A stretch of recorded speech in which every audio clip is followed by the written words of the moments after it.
नमस्कार भावांनो, हिंदी केसरी मैदानमध्ये आपलं सर्वांचं स्वागत आहे। जर तुम्ही आपल्या चॅनलला नवीन असाल तर चॅनलला सबस्क्राईब करून या व्हिडिओला लाईक करायला विसरू नका, कारण आपण बैलगाडी क्षेत्रातले नवीन अपडेट्स घेऊन येत असतो।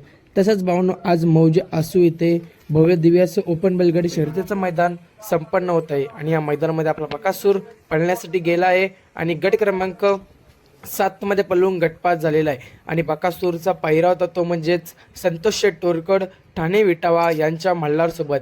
बकासूर आणि मल्हार गट क्रमांक 7 मध्ये पळून गटपास झाले। तसंच भावांनो, बकासूरचे दोघे भाऊ तो म्हणजे कारुंडे एक्सप्रेस चिक्या आणि बबलू चाचा किल्ले मच्छिंद्रगड यांचा राजा गट क्रमांक 9 मध्ये पळून ते देखील गटपास झालेले आहेत। गट क्रमांक 9 मध्ये चिक्या आणि राजा पळून गटपास झालेले आहेत। तर भावांनो, या दोन्ही गाडीपैकी कोणती गाडी सर्वात कमी सेकंडमध्ये गटपास झाली हेच तुम्हाला व्हिडिओच्या माध्यमातून सांगणार आहे, तर व्हिडिओ शेवटपर्यंत बघा।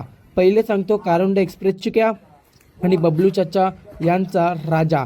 भावांनो, बबलू चाचा यांचा राजा आणि कारुंडे एक्सप्रेस चिक्या आजच्या आसू मैदानामध्ये 23 सेकंडमध्ये गटपास झालेले आहेत। आज राजा आणि चिक्या 23 सेकंडमध्ये गटपास झालेले आहेत। तसंच भावांनो, आपला सर्वांचा लाडका देव या बैलगाडी क्षेत्रातला रुस्तम द्वादश हिंद केसरी बकासूर किती सेकंडमध्ये गटपास झाला, तर भावांनो, बकासूर आणि संतोष शेठ तोडकड ठाणे विटावा यांचा मल्हार 22 सेकंडमध्ये गटपास झालेला आहे। भावांनो, बकासूर आणि मल्हार 22 सेकंडमध्ये गटपास झालेला आहे। तसेच बकासूरचे दोघे भाऊ चिक्या आणि राजा भावांनो 23 सेकंडमध्ये गटपास झालेले आहेत। तर काही विषय नाही, बकासूरचे दोघे भाऊच आहेत आणि सर्वात कमी सेकंडमध्ये गटपास झाला आहे आपला बकासूर आणि मल्हार। सेमीला नक्कीच अजून स्पीड वाढेल, चिक्या आणि राजाचे देखील सेमीला स्पीड वाढेल। आज बकासूर नक्कीच गुलालामध्ये राहील। काल चिक्या कोरेगाव मैदानामध्ये पळून आज पुन्हा एकदा पलाला गट क्रमांक 9 मध्ये गटपास झालेले आहेत। धन्यवाद।